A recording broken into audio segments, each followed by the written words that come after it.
வணக்கம். இது 8 திக்கும் என்று வழங்குவதற்காக நான் லாவண்யா ஸ்ரீராம். முதலில் தலைப்புச் செய்திகளை பார்க்கலாம்.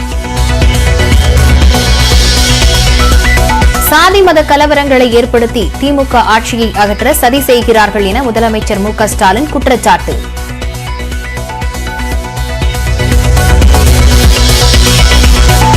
பாஜக நிர்வாகிகளை அதிமுகவில் இணைத்துக் கொள்வதற்கு எதிர்ப்பு. எடப்பாடி பழனிசாமியின் உருவப்படத்தை எதிர்த்து பாஜகவினர் போராட்டம். எடப்பாடியை கண்டிக்கிறோம். துரோகி எடப்பாடியை கண்டிக்கிறோம். இபிஎஸ்ஐ துரோகி என விமர்சித்தும் போஸ்டர்.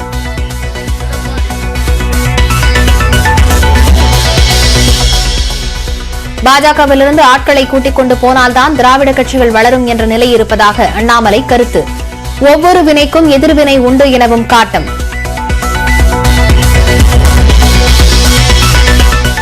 நோட்டாவை விட குறைந்த வாக்குகள் வாங்கிய கட்சி. பாஜகவை கடுமையாக விமர்சித்த அதிமுக நிர்வாகி சிங்கை ராமச்சந்திரன்.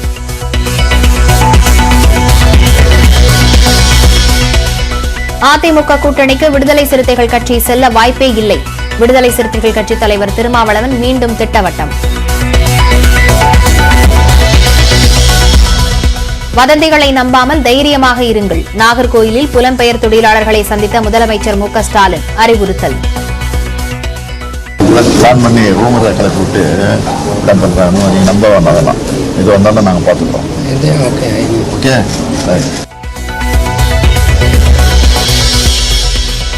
பாஜகவின் பி டீம் அரசியலை தமிழ்நாட்டில் செய்ய வேண்டாம். லோக் ஜனசக்தி தலைவர் சிராக் பாஸ்வானுக்கு திமுக எம்பி ஆர் ராசா கண்டனம். பீகார் முதலமைச்சர் நிதிஷ்குமாருடன் திமுக நாடாளுமன்ற குழு தலைவர் டி ஆர் பாலு சந்திப்பு. புலம்பெயர் தொழிலாளர் விவகாரத்தில் அரசு மேற்கொண்டு வரும் நடவடிக்கைகள் குறித்து விளக்கம்.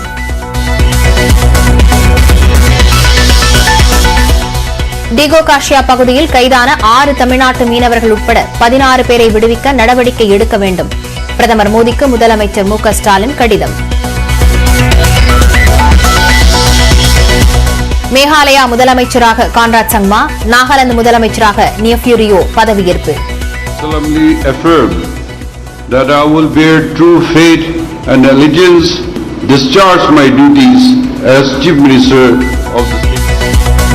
இரு விழாக்களிலும் பங்கேற்ற பிரதமர் நரேந்திர மோடி.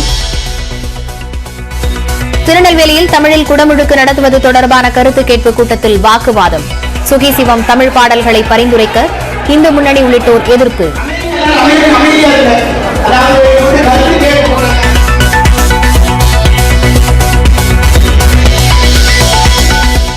தருமபுரியில் மின்வேலியில் சிக்கி 3 யானைகள் உயிரிழந்த சம்பவம். விவசாயி மீது குண்டர் சட்டத்தில் நடவடிக்கை எடுக்க மாவட்ட ஆட்சியருக்கு பரிந்துரை.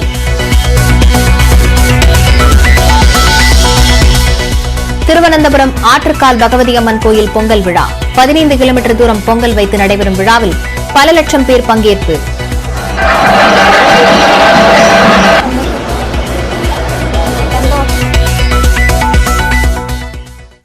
திமுக ஆட்சியை அகற்றுவதற்காக சாதி கலவரம் மத கலவரத்தை தூண்டலாமா என சிலர் முயற்சி செய்து வருவதாக முதலமைச்சர் மு க ஸ்டாலின் குற்றம் சாட்டியுள்ளார்.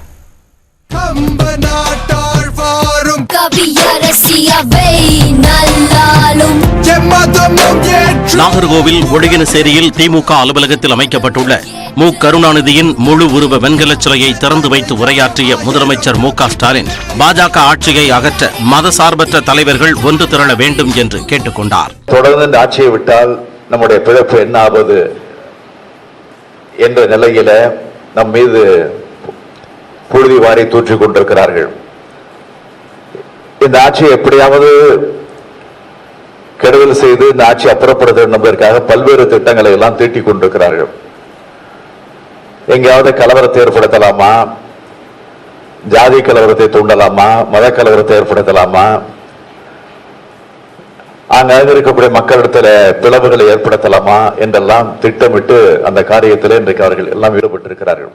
இதற்கு பதிலளித்துள்ள பாஜக மாநில தலைவர் அண்ணாமலை முதல்வரை நிம்மதியாக உறங்க விடுங்கள் என்று விமர்சித்துள்ளார். சென்னை விமான நிலையத்தில் பேட்டியளித்த அவர் முதலமைச்சர் தினந்தோறும் உறங்கச் செல்லும் முன் அடுத்த நாள் என்ன பிரச்சனை வருமோ என்ற அச்சத்திலேயே தூங்கச் செல்வதாக கூறினார். முதலமைச்சருக்கு ஒரே ஒரு வேண்டுகோள், முதலமைச்சரை நல்லா தூங்க விடுங்க. 6 மாசத்துக்கு முதலமைச்சர் சொன்னாரு, என்னை யாருமே தூங்க வர்றதில்ல, நான் காலையில எந்திரிச்சு அந்த கட்சிக்காரங்க என்ன பண்ணுவீங்கன்னு ஒரே பயத்துல எந்திரிக்கிறேன் அப்படின்னு. முதலமைச்சர் சரியா தூங்காதனாலதான் இதை போன்ற பிதற்றல்களை முதலமைச்சர் அவர் சொல்லிட்டு இருக்கார்.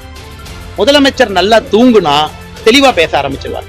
மேலும் புலம்பெயர் தொழிலாளர்கள் தொடர்பான பிரச்சனைக்கு மூல காரணமே திமுக தான் என பாஜக எம்எல்ஏ வானதி சீனிவாசன் குற்றம் சாட்டியுள்ளார். ஆட்சிக்கு ஒரு ஆபத்து ஏற்படுற மாதிரி உணர்றாருன்னா இந்த பிரச்சனைக்கு மூல காரணம் யாரு? இந்த மாதிரி 10 வருஷம் நடந்ததா? இப்ப இவங்க ஆட்சிக்கு வந்ததுக்கு அப்புறம் ஒவ்வொரு சமூக ஊடகத்திலையும் சரி, யூடியூப்லயும் சரி, இவங்க அமைச்சர்களும் சரி, பானிபூரி, அதுக்கப்புறம் ஹிந்தி படிச்சா வேலை கிடைக்குமா, வடமாநில தொழிலாளர்கள் இங்க என்ன பட்டினியோடு இங்க வேலை கொடுக்கறாங்க இல்ல, அதை ஒட்டி என்ன ஆகுது? இதுக்கு ஒரு பலமான கருத்துக்களை இன்னும் கொஞ்சம் ஒரு சிலர் பரப்புறாங்க. இந்நிலையில் பாஜகவின் விமர்சனம் குறித்த கேள்விக்கு பதிலளித்த அமைச்சர் உதயநிதி ஸ்டாலின் அக்கட்சி பொய்யான செய்திகளை பரப்பும் கட்சி என்று தெரிவித்துள்ளார். பாஜகனாலே ஒரு ஆடியோ வீடியோ கட்சி அது வெறும் ஃபேக் வீடியோஸ், அவங்க கட்சிக்குள்ளே இருக்கிற எல்லாரையும் வீடியோ எடுத்து வச்சு மிரட்டுற கட்சி. 2 நாளாக பார்த்தீங்கன்னா தொடர்ந்து இந்த கட்சியிலேருந்து பொறுப்பில் இருக்கிறவங்களே அவங்க தலைவர் 1ஆம் நம்பர் 420 சொல்லிட்டு வெளில போறாங்க. அப்படி ஒரு 420 கட்சி அது. பாஜகவில் உயர் பொறுப்பில் உள்ளவர்களே அக்கட்சியை விட்டு விலகி வருவதாகவும் தெரிவித்துள்ளார்.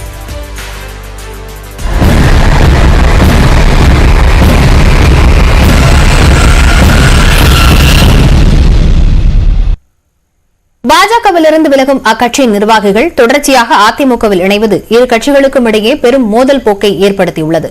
எடப்பாடி பழனிசாமியை கண்டித்து அவரின் உருவப்படங்களை பாஜக தொண்டர்கள் எரித்தனர். ஈரோடு கிழக்கு சட்டசபை இடைத்தேர்தலில் அதிமுக வேட்பாளர் தென்னரசு தோல்வி குறித்து கருத்து தெரிவித்த அண்ணாமலை அதிமுக ஒன்று சேராததே தேர்தல் தோல்விக்கு காரணம் என்று கூறினார். பாரதிய ஜனதா கட்சி தொடர்ந்து ஒரே ஒரு கருத்தை அப்பொழுது நம்ம சொன்னோம். அதாவது இடைத்தேர்தலில் வலிமையா நிக்கணும். இதுல பிரிஞ்சு நிக்கிறது, 2 பேர் நிக்கிறது, 3 பேர் நிக்கிறது இல்ல, சிம்பிள்ல நிக்கணும் நம்ம தொடர்ந்து சொல்லிட்டு இருந்தோம். அது முதல்ல நீங்க கவனிச்சிருப்பீங்க. சில பேர் நம்ம மேல கோவப்படப்பட்டாங்க. அப்போது வரை இரு கட்சிகளுக்கும் இடையே நீர் பூத்த நெருப்பாக இருந்த உரசல்கள் அதற்கு பிறகு பொதுவெளியில் வெடிக்க ஆரம்பித்தன. இந்நிலையில் தமிழ்நாடு பாஜகவில் இருந்து விலகிய சில நிர்வாகிகள் அதிமுகவில் இணைந்தனர். அந்த கட்சியின் தொழில்நுட்ப பிரிவு தலைவராக இருந்த சி.டி. நிர்மல்குமார் அந்த கட்சியிலிருந்து விலகி அதிமுகவில் இணைந்தார். அவரை தொடர்ந்து திலீப் கண்ணன், அம்மு என்கிற ஜோதி, கிருஷ்ணன், விஜய் உள்ளிட்டோரும் அதிமுகவில் இணைந்தனர்.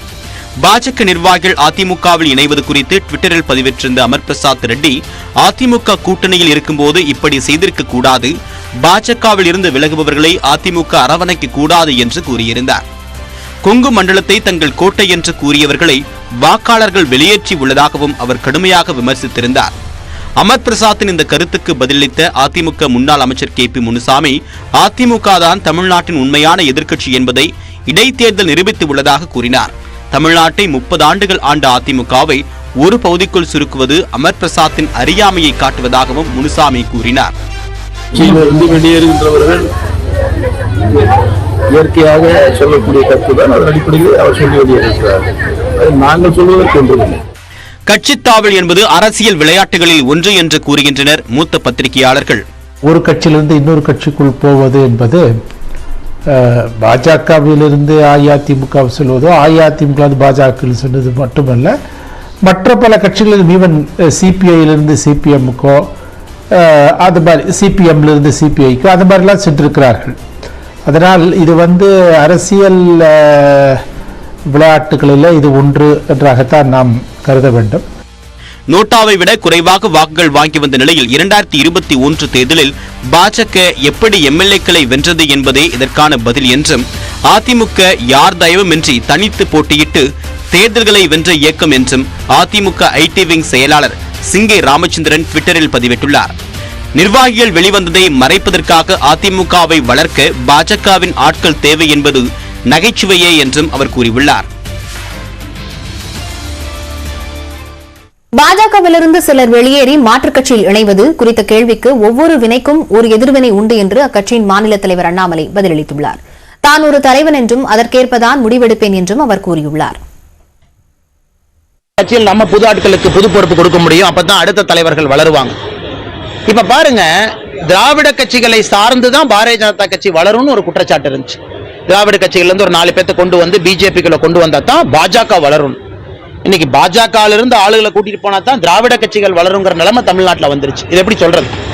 2ஆம் கட்ட, 3ஆம் கட்ட, 4ஆம் கட்ட தலைவர்கள்லாம் போய் திராவிட கட்சிகள்ல சேர்ந்து அவங்க வயசு என்ன, எங்க வயசு என்ன, அவங்க எத்தனை முறை முதலமைச்சர்களா இருந்திருக்கிறாங்க, நாங்க எத்தனை முறை தமிழ்நாட்டில் முதலமைச்சரா இருக்கோம். இது பாரதிய ஜனதா கட்சியினுடைய வளர்ச்சியை தமிழ்நாட்டில் காட்டுது. இன்னும் போச்சு பண்ணட்டும், யாரை வேணாலும் கூட்டிட்டு போட்டோம். ஏன்னா சிந்தனை இருக்கிறவங்க, கொள்கை இருக்கிறவங்க இங்கதான் இருப்பாங்க. அதனால் யாரை வேணாலும் கூட்டிட்டு போய் ஐயோ பிஜேபியிலும் சேர்ந்துட்டாங்க அப்ப நாங்க பெருசாயிட்டோம் அந்த பிம்பத்தை உருவாக்க வேண்டும் என்று நினைத்தால் உருவாக்கலாம். ஆனா மக்கள் அப்படி பார்க்கல. எங்கடா பிஜேபியிலிருந்து சேர்த்து தான் நீங்க ஒரு பெரிய கட்சின்னு காட்டணுமா, அந்த நிலைமைக்கு உங்க கட்சி வந்துருச்சா அப்படிங்கறதான் சாதாரண மக்கள் பேசுறாங்க. அதே நேரத்தில் ஒரு வினைக்கும் எதிர்வினை இருக்கும். இது வந்து பிசிக்ஸ், நியூட்டனுடைய 3வது லா. ஒரு வினைக்கு எதிர்வினை இருக்கத்தான் போகுது. அதற்கான நேரமும் காலமும் வரும்பொழுது பேசும். இதற்கான காரணமாக வந்து அதிமுகவுக்கும் பாஜகவுக்கும் கூட்டணி விரிசல். ஒரு விஷயம் நீங்க புரிஞ்சுக்கணும், அண்ணாமலை வந்து தமிழ்நாட்டில் தோசை சுடுறதுக்கு இட்லி சுடுறதுக்கு வரல. தமிழ்நாட்டில் வந்து ஒரு தோசையை சுட்டுட்டு இட்லியை சுட்டுட்டு இந்த பாஜகவோட மேனேஜரா உட்காந்துக்கிட்டு சீட்டை தேய்ச்சிக்கிட்டு அப்படியே சைடில் போய்க்கலாம். அண்ணாமலை இங்க தலைவரா வந்திருக்காரு. தலைவரா இருக்கிறவன் தலைவரா தான் டெசிஷன் எடுப்பான். ஜெயலலிதா அம்மையாருடைய டெசிஷன் எப்படி இருக்குமோ அந்த மாதிரி தான் என் டெசிஷன் இருக்கும். இதில் பயம், ஃபேவரட்டிசம், பின்னாடி போய் கை கால் விழுந்து நெகோஷியேட் பண்றதெல்லாம் இல்லை. நான் ஒரு தலைவர், தலைவனுக்கு தகுந்த மாதிரி தான் முடிவுகள் எடுப்பான். அதுல வந்து பாரபட்சம் கிடையாது. ஜெயலலிதா அம்மையார் மேல இதே குற்றச்சாட்டு வச்சிருக்கலாமே, அவங்க கட்சியிலிருந்து நிறைய முன்னாள் அமைச்சர்கள் வெளியே போய் திமுக சேர்ந்த பொழுது கலைஞரை இருந்து வெளியே வரலீங்கன்னா அவங்க தலைவர்கள் முடிவெடுத்தா 4 பேர் கோச்சிட்டு வெளியே வரத்தான் செய்வான். நானும் அந்த கேட்டகரி தலைவன் தான். நான் எதுவும் ஜெயலலிதா அம்மையார் மாதிரி பெரிய ஆள்னு சொல்ல, தலைவருங்கிற வார்த்தையை பயன்படுத்துறேன். பாரதிய ஜனதா கட்சி நான் மேனேஜரா இல்ல, ஒரு 2 இட்லியை சுட்டு சாப்பிட்டுக்கிட்டு அப்படியே உட்காந்துட்டு பக்குவமா பதாசா பேசிக்கிட்டு அண்ணே கோச்சிக்காதீங்கண்ணே, அண்ணே இப்படி இருங்கண்ணே. கட்சி வளர்ச்சிக்கு எந்த முடிவு எடுக்கணுமோ துணிஞ்சு எடுத்துக்கிட்டே இருப்பேன். இப்ப நான் நிறைய பேருக்கு சொல்றேன், நான் போற ஸ்பீடே கொஞ்சம் ஸ்லோவா இருக்குப்பான்னு. 2026 ஆட்சியை பிடிக்கணுங்கிற என்ன 3வது கியர்ல போட்டிருக்கோம், 5வது கியர் போடுறா அப்படின்னு.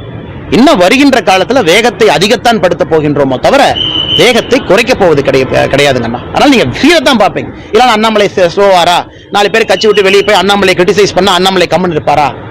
Never. Annamalai is a leader வந்து லீடர் மாதிரி தான் பிஹேவ் பண்ணுமோ தவிர ஒரு லீடர் வந்து மேனேஜர் மாதிரி பிஹேவ் பண்ணா கட்சி தொண்டர்களுக்கு அது அழகல்ல. ஆயிரக்கணக்கான லட்சக்கணக்கான தொண்டர்களுக்கு ஒரு தலைவனாக இருக்கின்றேன். அப்படிப்பட்ட முடிவுகளை மட்டும்தான் எடுப்பேன். எல்லாம் திட்டிட்டு எங்க போவீங்க? போய் விவசாயம் பண்றீங்க, திட்டிட்டு போய் ஊர்ல பொது சேவையா பண்றீங்க, திட்டிட்டு போய் இன்னொரு அரசியல் கட்சியில சேர்ந்து இன்னொரு தலைவர் வாழ்க்கைன்னு சொல்லத்தானே போறீங்க. இதை திட்டிட்டு போய் ஊர்ல நான் பொது வாழ்க்கை பண்றேன், விவசாயம் பண்றேன், 4 பேத்துக்கு நான் சாப்பாடு செஞ்சு போட்டேன்னா சந்தோஷம்பா, நானே கூப்பிட்டு பேசுறேன். திட்டிட்டு இன்னொரு அரசியல் கட்சிக்கு தானே போறீங்க. கோவில்பட்டியில் எடப்பாடி பழனிசாமியின் உருவப்படத்தை பாரதிய ஜனதா கட்சியினர் எரித்ததால் பரபரப்பு ஏற்பட்டது. தமிழ்நாடு பாரதிய ஜனதா கட்சியைச் சேர்ந்த நிர்வாகிகள் சிலர் எடப்பாடி பழனிசாமி தலைமையில் அதிமுகவில் இணைந்து வருகின்றனர். இது அதிமுக பாஜக கூட்டணியில் சலசலப்பை ஏற்படுத்தியுள்ளது.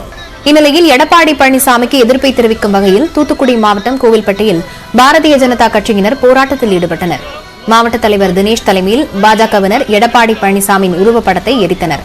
எடப்பாடி பழனிசாமியை கண்டித்து போஸ்டரும் ஒட்டப்பட்டதால் பரபரப்பு ஏற்பட்டது. எடப்பாடியை கண்டிக்கிறோம், தமிழகத்தின் துரோகி எடப்பாடியை கண்டிக்கிறோம், துரோகி எடப்பாடியை கண்டிக்கிறோம், தமிழகத்தின்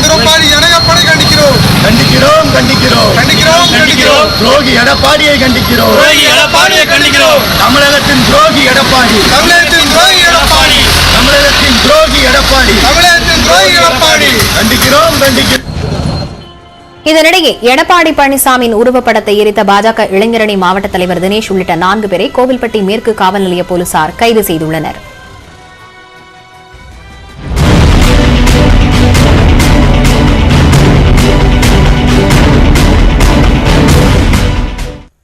திருநெல்வேலி மாவட்டம் காவல் கிணற்றில் புலம்பெயர் தொழிலாளர்களை சந்தித்த முதலமைச்சர் மு.க.ஸ்டாலின் தைரியமாக இருக்குமாறு அறிவுரை கூறினார். நாகர்கோவிலில் நிகழ்ச்சிகளை முடித்துக் கொண்டு தூத்துக்குடி புறப்பட்ட முதலமைச்சர் மு.க.ஸ்டாலின் வழியில் காவல் கிணற்றில் உள்ள கானம் லேட்டக்ஸ் என்ற தொழிற்சாலைக்கு சென்றார். அங்கு பணியாற்றும் பீகார், ஜார்க்கண்ட், மேற்கு வங்க மாநில தொழிலாளர்களை சந்தித்த அவர் வதந்திகளை நம்பாமல் தைரியமாக இருக்க வேண்டும் என்று கேட்டுக் கொண்டார்.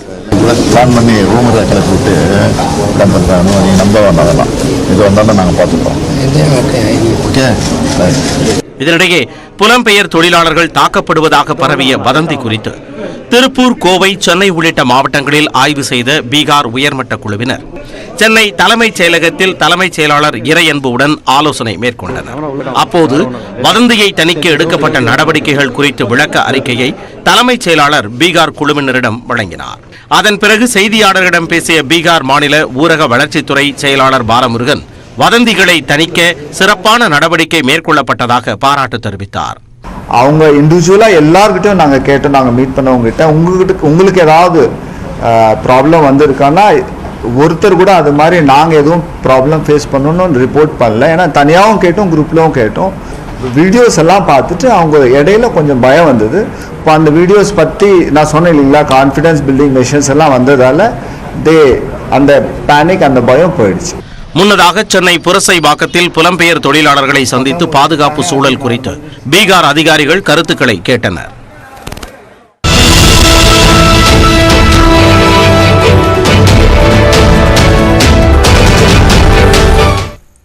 கருணாநிதியின் 100வது பிறந்தநாள் விழாவிற்கு பீகார் முதலமைச்சர் நிதிஷ்குமாரை திமுக நாடாளுமன்ற குழு தலைவர் TR பாலு நேரில் சந்தித்து அழைப்பு விடுத்துள்ளார்.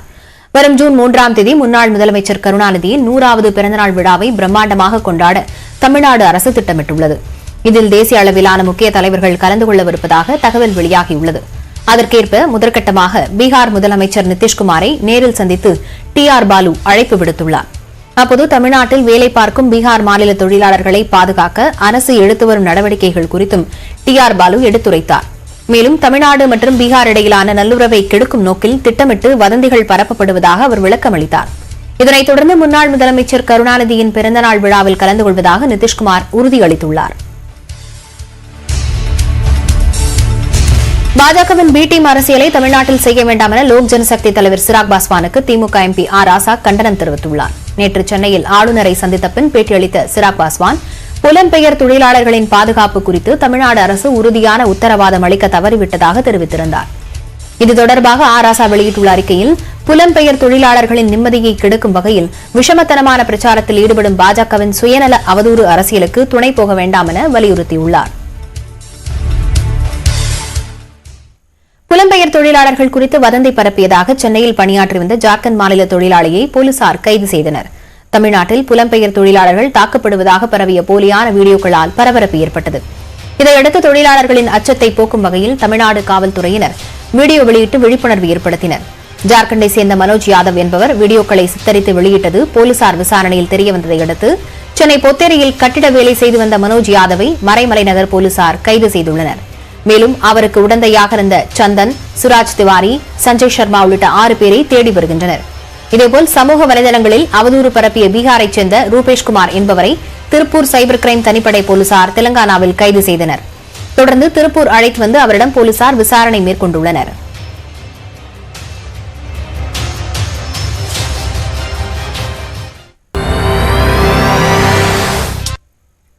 பாலக்கோடு அருகே மின்வேலியில் சிக்கி 3 பெண் யானைகள் உயிரிழந்த நிலையில் அதன் குட்டிகள் தனியே தவித்த நிகழ்வு காண்போரை கலங்க வைத்தது.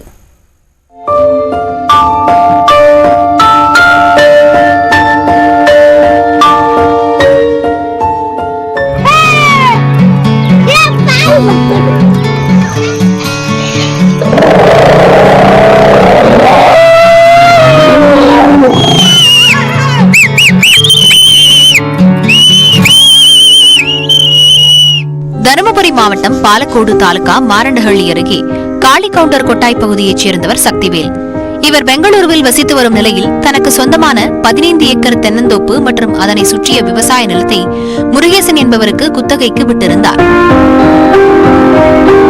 வனப்பகுதியையொட்டியுள்ளதால் வனவிலங்குகளிடமிருந்து பயிர்களை பாதுகாக்க விவசாய நிலத்தை சுற்றி மின்கம்பி அமைத்து சக்திவேல் மின்வேலி போட்டிருந்தார். இந்நிலையில் இரவு நேரம் உணவு தேடி 2 குட்டிகளுடன் 3 பெண் யானைகள் விவசாய நிலத்துக்குள் நுழைய முயன்றுள்ளன. அப்போது மின்சாரம் தாக்கி 3 பெண் யானைகளும் சம்பவ இடத்திலேயே உயிரிழந்தன. 2 குட்டி யானைகளும் தாய் யானைகள் இறந்ததை அறிந்து செய்வதறியாது அங்கும் இங்கும் சுற்றித் திரிந்தன. இந்த சம்பவம் அங்கிருந்தவர்களை சோகத்தில் ஆழ்த்தியது. கடந்த 40 நாட்களாக 5 யானைகள் வந்து செல்வதை அறிந்தும் சக்திவேல் வேலிகளுக்கு மின்சாரம் பாய்த்து வந்ததாக பொதுமக்கள் குற்றஞ்சாட்டியுள்ளனர். ஏரியாவில் வந்து ஒரு 40 நாளாக ஒரு 5 யானை இந்த ஏரியாவில் தான் வந்துட்டு போயிட்டு இருக்கு. கார்டு வாசரும் பகலில் வருவாங்க, பார்ப்பாங்க, போயிடுவாங்க. ஆனால் யானை இங்கே தான் இருக்கும். சக்திவேலுன்றவங்க இந்த பில்லுக்கெல்லாம் கீழே கரண்ட் கொடுத்தது, திருட்டு வகையாக கரண்ட் கொடுத்திருக்காரு. யானைகள் பயிர்களை சேதப்படுத்துவது குறித்து பலமுறை புகார் அளித்தும் வனத்துறை நடவடிக்கை எடுக்கவில்லை என்றும் குற்றஞ்சாட்டியுள்ளனர். கிட்டத்தட்ட ஒரு 50 ஏக்கரா நிலம் நாசம் பண்ணிடுச்சு. அதெல்லாம் நாங்கள் கம்ப்ளைண்ட் கொடுத்துனே இருந்தோம், யாருமே கேட்கல, கண்டுக்கல. ஃபாரஸ்ட் வந்து இந்த ஏரியாவில் இருக்காங்க, வருவாங்க போவாங்க. இந்த ஏரியாவில் கல் விற்கிறாங்க, ஃபாரஸ்ட் மொத்தமாக கல் விற்கிறாங்க. கல் விற்கிறத வந்து ஃபாரஸ்ட் வந்து ஏனைய துரத்துன்னு வந்து இங்கே கல்லை குடிச்சு போட்டு அவங்க பாட்டுக்கு அவங்க விழுந்துன்னு அவங்க பாட்டுக்கு அவங்க ஆட்டம் போட்டுன்னு போயிடுவாங்க. இதனிடையே தகவல் அறிந்து சம்பவ இடத்திற்கு சென்ற பாலக்கோடு வனத்துறை அதிகாரிகள் குத்தகைதாரர் முருகேசனை கைது செய்தனர். மேலும் 3 யானைகளின் உடல்களையும் மீட்டு வனத்துறை மருத்துவர்கள் உடற்கூறாய்வு செய்தனர். மின்வேலியில் சிக்கி உயிரிழந்த யானைகளின் 2 குட்டிகளை யானைகள் கூட்டத்துடன் சேர்க்க முயற்சி எடுக்கப்படும் என சென்னை உயர்நீதிமன்றத்தில் தமிழக வனத்துறை தெரிவித்துள்ளது. தருமபுரியில் மின்வேலியில் சிக்கி 3 யானைகள் உயிரிழந்த நிலையில் குட்டிகளை பாதுகாக்க கோரிய வழக்கு பொறுப்பு தலைமை நீதிபதி ராஜா தலைமையிலான அமர்வு முன்பு விசாரணைக்கு வந்தது. அப்போது குட்டி யானைகளை பராமரிக்க சிறப்பு குழுவும் கூட்டத்தோடு சேர்க்க தனிக்குழுவும் அமைக்கப்பட்டிருப்பதாக வனத்துறை தெரிவித்தது. மேலும் கூட்டத்தோடு சேர்க்க முடியவில்லையே எனில் தெப்பக்காடு யானைகள் முகாமுக்கு கொண்டு செல்லப்படும் எனவும் வனத்துறை தெரிவித்தது. இதனைத் தொடர்ந்து குட்டி யானைகளை கூட்டத்துடன் சேர்க்க வனத்துறைக்கு நீதிபதிகள் 1 மாத கால அவகாசம் வழங்கினர். சென்னையில் உள்ள மிக பழமையான பூங்காக்களில் ஒன்றான திருவிக பூங்கா 12 ஆண்டுக்கு பின் புதுப்பொலிவுடன் திறக்கப்பட உள்ளது. நவீன தொழில்நுட்ப வசதிகளோடு மேம்படுத்தப்பட்ட விளையாட்டு உபகரணங்களுடன் பூங்கா அமைக்கப்பட்டுள்ளது.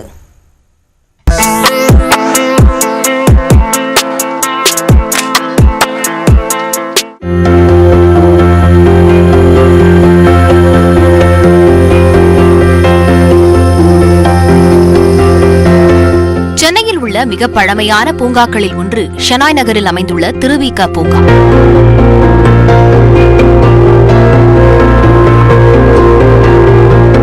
அந்த கால மெட்ராஸின் சாட்சியமாக இருக்கும் இடங்களில் ஷெனாய் நகர் திருவிக பூங்காவுக்கும் மிக முக்கிய இடம் உண்டு.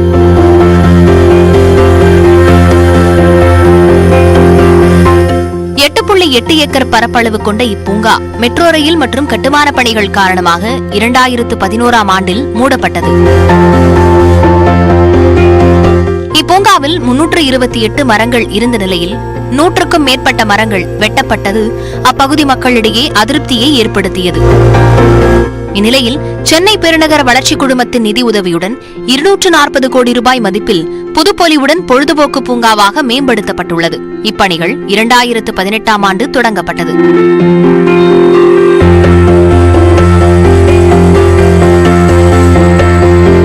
இந்த பூங்காவில் பல்வேறு சிறப்பு அம்சங்களும் ஏற்படுத்தப்பட்டுள்ளன. அப்பகுதி மக்களுக்கு இப்பூங்கா நெருக்கமான ஒன்றாக இருந்த நிலையில் இப்பூங்காவை விரைவில் திறக்க வேண்டுமென எதிர்பார்ப்பதாக அப்பகுதி மக்கள் தெரிவித்தனர். நான் ஷெனாய் நகர்ல இருக்கேன். இது ரொம்ப நாளா கட்டிட்டு இருக்காங்க. நாங்களும் எப்போ ஓப்பன் ஆகும்னு சொல்லிட்டு ரொம்ப ஈகர்லியா வெயிட் பண்றோம். பார்த்தா நாங்க போகும்போது பார்க்கும் போதே தெரியுது நிறைய உள்ள ஃபெசிலிட்டிஸ் இருக்கு குழந்தைங்களுக்கு, பெரியவங்களுக்கு, அதே மாதிரி நார்மல் பீப்புள் வாக்கிங் போறவங்களுக்கு, யோகா பண்ற எல்லாருக்குமே பார்த்தீங்கன்னா நிறைய ஃபெசிலிட்டிஸ் இருக்க மாதிரி இருக்கு. ஆனா இன்னும் ஓப்பன் பண்ணல. நாங்களும் வெயிட் பண்ணி பார்க்குறோம் எப்போ ஓப்பன் பண்ணா. சீக்கிரம் ஓப்பன் பண்ணா நல்லா இருக்கும். பசங்களுக்கு இதுவும் சம்மர் ஹாலிடேஸ் வரப்போகுது. அது அதே மாதிரி எங்களுக்கு ஆஃபீஸ் விட்டு வரும்போது பார்த்தீங்கன்னா கொஞ்ச நேரம் ரிலாக்ஸ் பண்ணுறதுக்கு நல்லாயிருக்கும். அதனால் ரொம்ப ஆவலாக வெயிட் பண்ணிகிட்டு இருக்கோம். பார்க்ஸ் ரொம்ப ரொம்ப முக்கியம். பிகாஸ் நம்ம ஊரில் வந்து பொழுதுபோக்குக்கு அவ்வளோ பெரிய இது இல்லை. பார்க்கில் வந்து நம்ம வந்து செலவில்லாமல் எல்லோரும் கொஞ்சம் நேரம் டைம் ஸ்பெண்ட் பண்ணலாம், பலதர மக்களோட பழகலாம். அந்த வாய்ப்பு அமையுது. இங்கு படிப்பகம், சறுக்கு பயிற்சி, குழந்தைகள் பூங்கா, திறந்தவெளி திரையரங்கு, மட்டைப்பந்து பயிற்சி கூடம், நடைபயிற்சி பாதை, செயற்கை நீரூற்று, இரவு நேரத்தில் பலவண்ண செயற்கை நீரூற்றுகள் அமைக்கப்பட்டுள்ளன. அதேபோல் யோகா மற்றும் தியான பயிற்சி கூடம், ஆண் பெண் என இருவருக்கும் தனித்தனியாக கூடைப்பந்து, பூப்பந்து, கடற்கரை கைப்பந்து மைதானங்களும் அமைக்கப்பட்டுள்ளன. சில பேர் எக்ஸசைஸ் பண்ண முடியாது, ஜிம்முக்கெல்லாம் போக முடியாது. அவங்களுக்கு பார்க்கு ரொம்ப முக்கியமாக இருந்துங்க. வந்து அப்படியே வாக்கிங் பண்ணிவிட்டு சின்ன பசங்களுக்கு முக்கியமாக இன்னும் நல்லதுங்க. பொருளாதார ரீதியாக முன்னேற்ற மக்கள் வந்து மால் கண்டு போயிட்டுருப்பாங்க. மால் கண்டு போய் அவங்களுக்கு பொழுதுபோக்கு கழிப்பாங்க. இருந்தாலும் ஒரு குளிர்ச்சியான சிறு வயது முதல் பெரிய வயது முதல் எதுவும் எலிமினேட் பண்ணாமல் எல்லாருக்கும் பயனுடைய அளவில் இந்த பார்க் இருக்கும். பூங்காவின் 4 புறமும் மியாவாக்கி காடு, வாகன நிறுத்தங்கள், உணவகங்கள் உள்ளிட்ட அம்சங்களுடன் நவீன பொழுதுபோக்கு பூங்காவாக அமைக்கப்பட்டுள்ளது. பணிகள் இறுதிக்கட்டத்தை எட்டியுள்ள நிலையில் எஞ்சியுள்ள பணிகளையும் அடுத்த 1 மாதத்தில் நிறைவு செய்து மக்களின் பயன்பாட்டிற்கு கொண்டுவர உள்ளதாக சென்னை மெட்ரோ ரயில் நிறுவனம் தெரிவித்துள்ளது. ஒளிப்பதிவாளர் ஆனந்தராஜுடன் செய்தியாளர் தமிழரசி மற்றும் கன்னியப்பன்.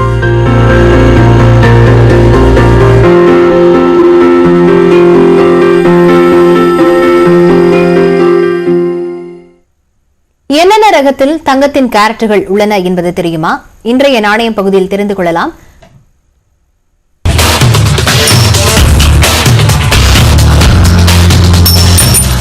தங்க நகை வாங்கும் போது 916 நகையான்னு பார்த்து வாங்குங்க அப்படின்னு நிறைய பேர் சொல்றத கேள்விப்பட்டிருப்போம். அந்த 916 அப்படின்னா நீங்க வாங்கக்கூடிய தங்க நகையில 91.6% தான் தங்கம் இருக்கும், மீதம் இருக்கக்கூடியது மற்ற உலோகங்கள் அப்படின்னு அர்த்தம். இததான் நம்ம 22 கேரட் கோல்டு அப்படின்னு சொல்லுவோம். சோ 22 கேரட் கோல்ட்ல 91.6% தான் தங்கம், மீதம் இருக்கிறதெல்லாம் மற்ற உலோகம்.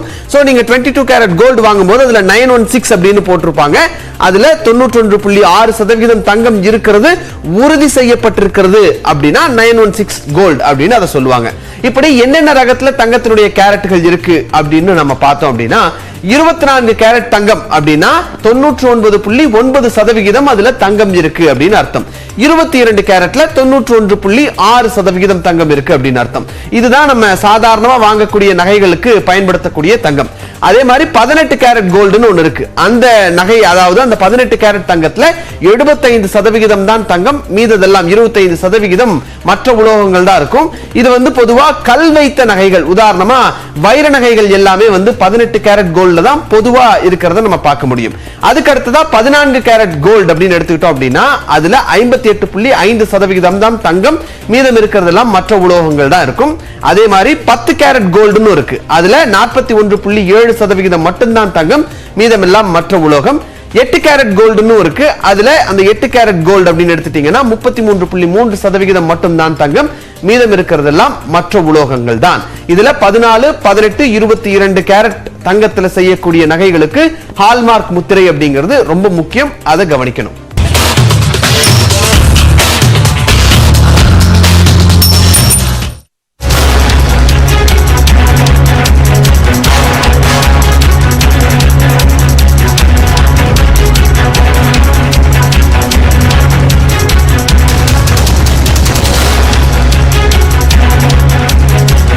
கோவில்பட்டியில் பாஜக இளைஞரணியினர் அதிமுகவின் இடைக்கால பொதுச் செயலாளர் எடப்பாடி பழனிசாமியின் உருவப்படத்தை எரித்த நிலையில் அந்த விஷயம் சலசலப்பை ஏற்படுத்தியிருந்தது. இந்நிலையில் பாஜகவினர் உணர்ச்சி வசப்பட வேண்டாம் என பாஜக மாநில தலைவர் அண்ணாமலை வேண்டுகோள் விடுத்துள்ளார்.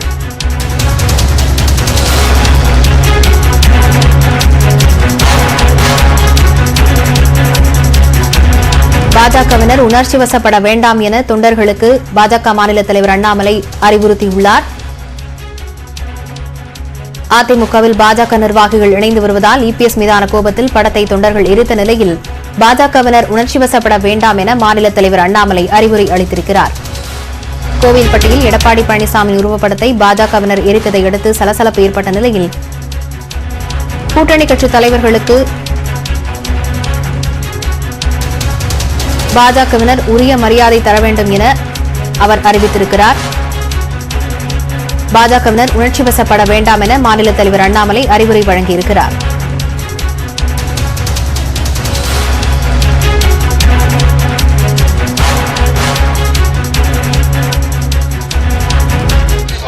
இறைவனடி சேர்ந்தார். தொடர்ச்சியாக அண்ணனுக்கு இன்று காலையிலே தொலைபேசியிலே பாரதிய ஜனதா கட்சியினுடைய ஆழ்ந்த இரங்கல்களை தெரிவித்துவிட்டு தொடர்ந்து அண்ணனோடு பேசிக் கொண்டிருக்கின்றேன். இடையில் இந்த கர்நாடகா மாநிலத்தினுடைய தேர்தல் பணி காரணமாக வர முடியவில்லை.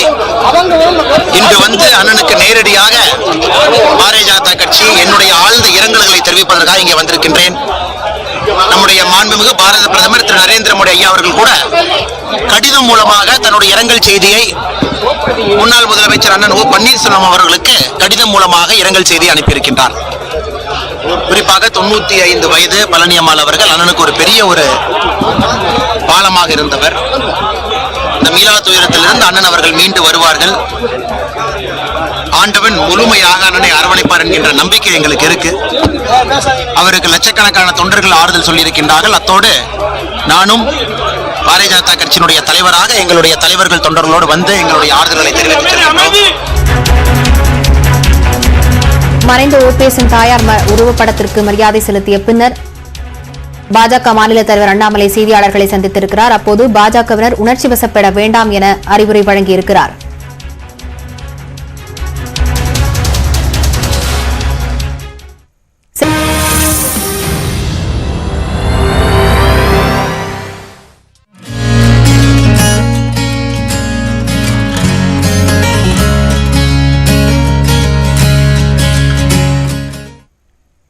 அடிமைத்தனம் அகற்றுவோம், பெண்ணுரிமை காப்போம் என தமிழ்நாடு முதலமைச்சர் மு.க.ஸ்டாலின் மகளிர் நாள் வாழ்த்துக்களை தெரிவித்துள்ளார். இது தொடர்பான அவரது வாழ்த்துச் செய்தியில், திமுக ஆட்சி பொறுப்பேற்றதும் பெண்களின் பொருளாதார சுதந்திரத்துக்கு வழிவகுக்கும் இலவச பேருந்து திட்டம், மகளிருக்கான ஊதியத்துடன் கூடிய பேறுகால விடுப்பை 9 மாதங்களிலிருந்து 12 மாதங்களாக உயர்த்தியது, மகளிர் சுய உதவிக் குழுக்கள் கூட்டுறவு வங்கிகளில் பெற்ற கடன்களையும் நகை கடன்களையும் தள்ளுபடி செய்தது, சொன்ன வாக்குறுதிகளை நிறைவேற்றியதாக குறிப்பிட்டுள்ளார்.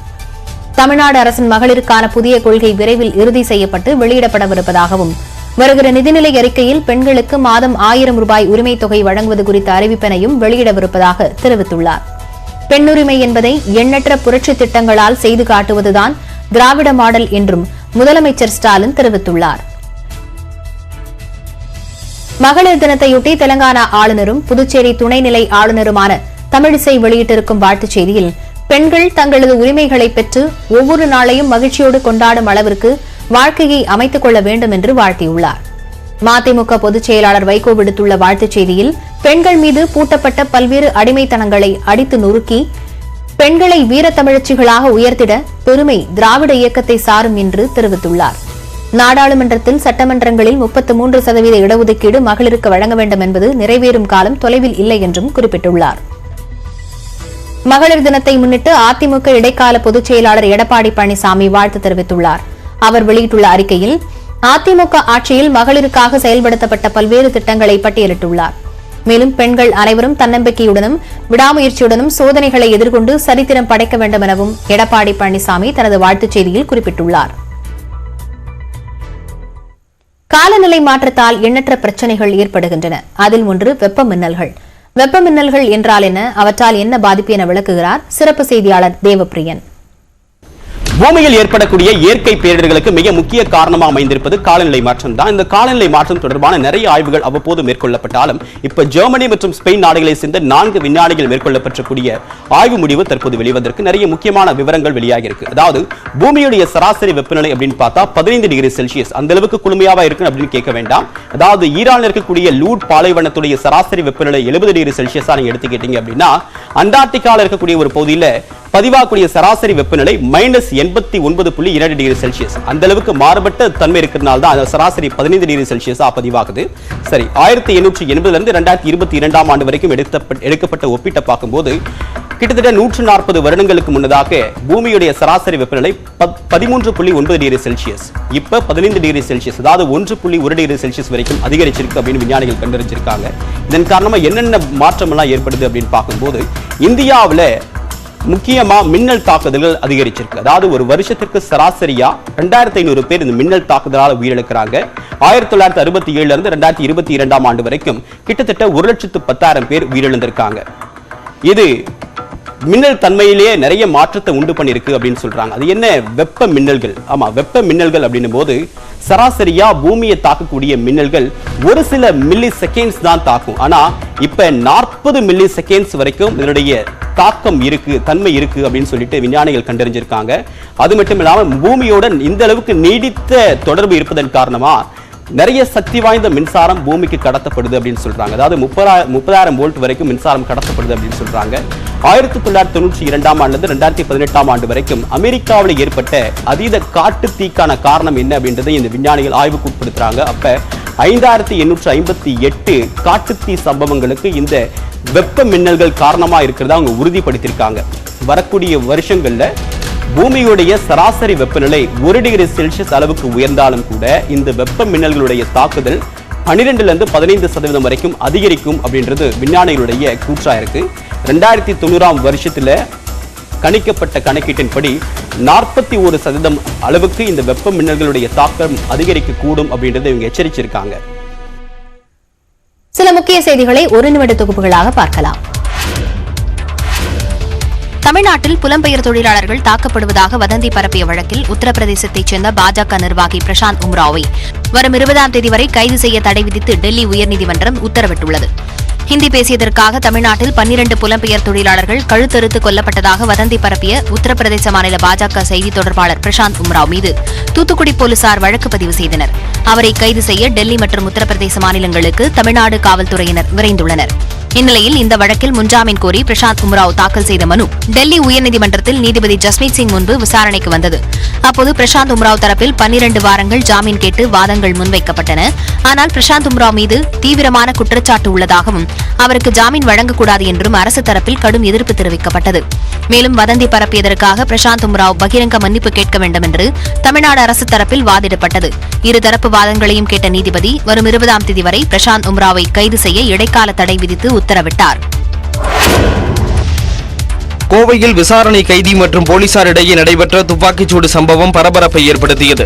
கடந்த மாதம் கோவை ஆவாரம்பாளையத்தில் முன்விரோதம் காரணமாக சத்யபாண்டி என்பவரை மர்ம கும்பல் துப்பாக்கியால் சுட்டுக் கொலை செய்தது. தொடர்ந்து கொலையாளிகள் 4 பேரும் நீதிமன்றத்தில் சரணடைந்தனர். இதில் முக்கிய குற்றவாளி சஞ்சய் ராஜாவை கோவை தனிப்படை போலீசார் காவலில் எடுத்து விசாரித்தனர். அப்போது கொலை செய்ய பயன்படுத்தப்பட்ட துப்பாக்கியை அவர் கோவை காட்டுமடம் பகுதியில் பதுக்கி வைத்திருப்பது தெரியவந்தது. சம்பவ இடத்திற்கு அழைத்துச் சென்றபோது சஞ்சய் ராஜா பதுக்கி வைத்திருந்த துப்பாக்கியால் போலீசாரை நோக்கி சுட்டுள்ளார். தற்காப்புக்காக உதவி ஆய்வாளர் சந்திரசேகர் சுட்டதில் காலில் காயமடைந்த சஞ்சய் ராஜா மருத்துவமனையில் சிகிச்சைக்காக அனுமதிக்கப்பட்டுள்ளார். துப்பாக்கிச்சூடு சம்பவத்தின் போது கைதியிடம் இருந்த 2 துப்பாக்கிகள் பறிமுதல் செய்யப்பட்டன.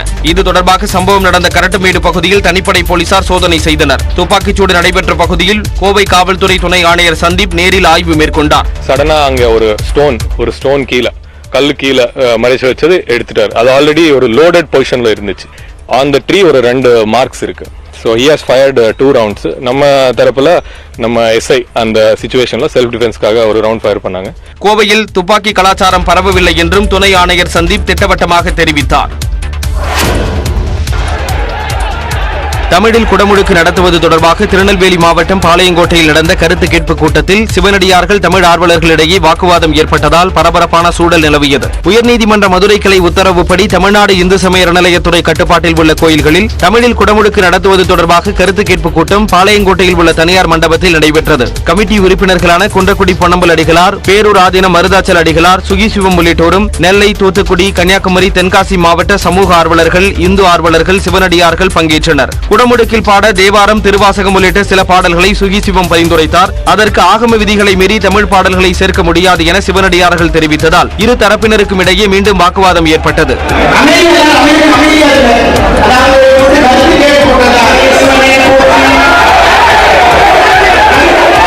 கூட்டத்துக்கு பின்னர் செய்தியாளர்களிடம் பேசிய குன்றக்குடி பொன்னம்பல் அடிகளார், சமஸ்கிருத முறையில் நடைபெறும் குடமுழுக்கிற்கு எதிரான கூட்டமாக இதனை கருத வேண்டாம் என தெரிவித்தார். பாரம்பரிய குடமுழுக்கு எதிரான கூட்டம் அல்ல, அது நடந்துகிட்டு இருக்கோம். நாங்களே அதில் பங்கேற்கிறோம். தமிழ் குடமுழுக்கு செய்ய விரும்புகிறவங்களுக்கு செய்வதற்கான வாய்ப்புகள். ஆனால் ஆகம விதிகளை மாற்றியமைக்க திமுக அரசு முயற்சிப்பதாக பாஜக மாவட்ட செயலாளர் தயாசங்கர் விமர்சித்தார். இந்த ஆகம விதிப்படி நடந்துகிட்டு இருக்க விஷயங்கள் சுகிசிவன் போல ஆட்கள் வந்து இதை எங்களுக்கு சொல்லிக் கொடுக்க வேண்டாம். ஏன்னா நாங்க பல ஆயிரம் வருஷமாக இந்துக்கள் எப்படி எங்களுக்கு சாமி கும்பிடணும்னு எங்க பாட்டனார்ல இருந்து எல்லாம் சொல்லி கொடுத்திருக்காங்க. அடுத்த முறை இது போன்ற கூட்டம் நடைபெறும் போது அறநிலையத்துறை உரிய முறையில் ஏற்பாடுகளை செய்ய வேண்டும் என்ற கோரிக்கையும் எழுந்துள்ளது. திருவனந்தபுரம் ஆற்றுக்கால் பகவதி அம்மன் கோயிலில் பொங்கல் விழா 2 ஆண்டுகளுக்கு பிறகு நடைபெற்ற நிலையில் லட்சக்கணக்கான பெண்கள் பங்கேற்று பொங்கலிட்டு வழிபாடு நடத்தினர். சிலப்பதிகார நாயகியான கண்ணகி ஆற்றுக்கால் பகவதி அம்மன் என்று அழைக்கப்படுகிறார். தன் கணவன் கள்வன் அல்ல என்பதை பாண்டிய மன்னனிடம் நிரூபணம் செய்துவிட்டு மதுரையை தீக்கு இரையாக்கிய கண்ணகி அங்கிருந்து கேரள மாநிலம் கொடுங்கல்லூர் செல்லும் வழியில் ஆற்றுக்கால் என்ற இடத்தில் இளைப்பாறினார். அதன் நினைவாகவே அங்கு ஆற்றுக்கால் பகவதி அம்மன் கோவில் அமைக்கப்பட்டிருப்பதாக புராணங்கள் கூறுகின்றன. பெண்கள் மட்டுமே பங்கேற்று பொங்கல் வைத்து வழிபாடு நடத்தும் ஆற்றுக்கால் பகவதி அம்மன் கோவில் பொங்கல் திருவிழா உலக புகழ் பெற்றது. இந்த பொங்கல் விழாவில் லட்சக்கணக்கான உள்நாட்டு வெளிநாட்டு பெண் பக்தர்கள் கலந்து கொண்டு പൊങ്കൽ വൈത്ത് വഴിപെടുവർ.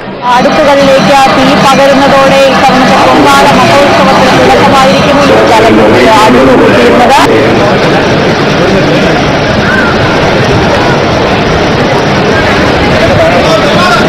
மாசி மாதத்தில் 10 நாட்கள் நடைபெறக்கூடிய பொங்கல் திருவிழா கடந்த 27ஆம் தேதி தொடங்கியது. அன்று முதல் பகவதி அம்மனுக்கு தினமும் சிறப்பு பூஜைகள் நடைபெற்றன. இந்நிலையில் 9வது நிகழ்வாக பிரசித்தி பெற்ற பொங்கல் வழிபாடு கோலாகலமாக நடைபெற்றது.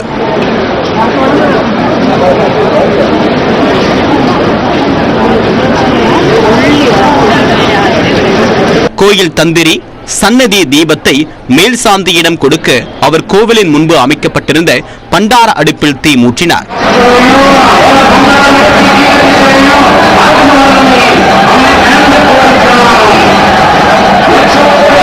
இதைத் தொடர்ந்து கோவில் மணி ஒலிக்கப்பட்டு ஒலிபெருக்கியில் அறிவிக்கப்பட்டது. பிறகு கோவிலை சுற்றி சுமார் 15 கிலோமீட்டர் தொலைவுக்குள் லட்சக்கணக்கான பெண்கள் பொங்கலிட்டு வழிபட்டனர். இந்த வழிபாட்டால் தங்களுடைய வேண்டுதலை பகவதி அம்மன் நிறைவேற்றுவாள் என்பது பக்தர்களின் நம்பிக்கையாக உள்ளது.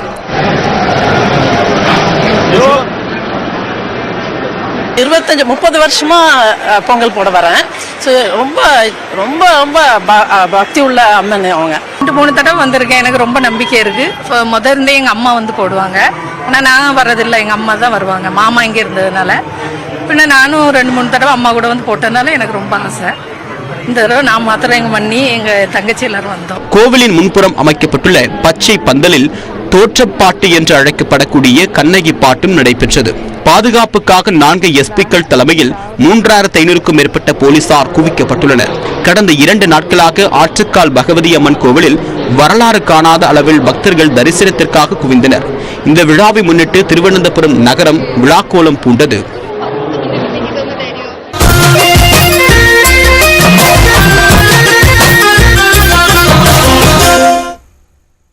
வண்ணங்களின் பண்டிகை என்று அழைக்கப்படும் ஹோலி பண்டிகை நாடு முழுவதும் கோலாகலமாக கொண்டாடப்பட்டது.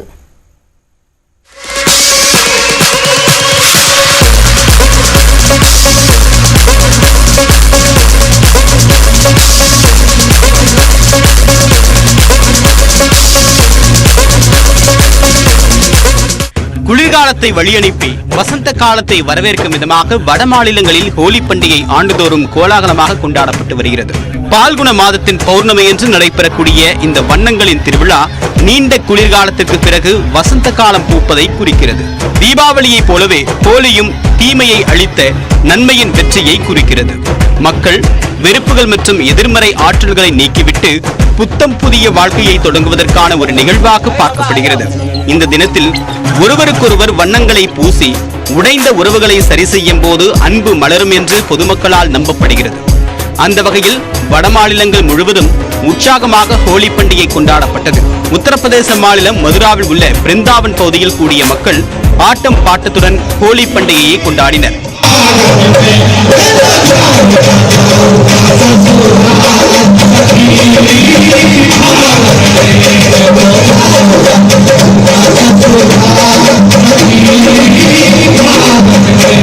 ராஜஸ்தான் மாநிலம் ஜெய்ப்பூர் மற்றும் உதய்பூரில் நடைபெற்ற ஹோலி கொண்டாட்டத்தில் ஏராளமான வெளிநாட்டு சுற்றுலா பயணிகள் பங்கேற்றனர்.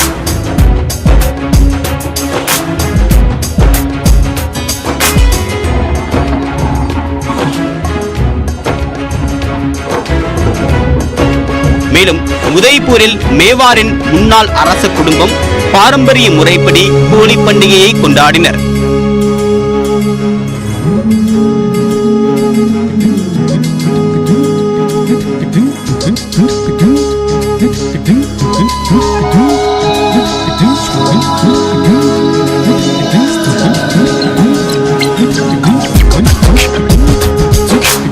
ராஜஸ்தானின் கொடா என்ற இடத்தில் பொதுமக்களுடன் இணைந்து மக்களவை சபாநாயகர் ஓம் பிர்லா ஹோலி பண்டிகையை கொண்டாடினார்.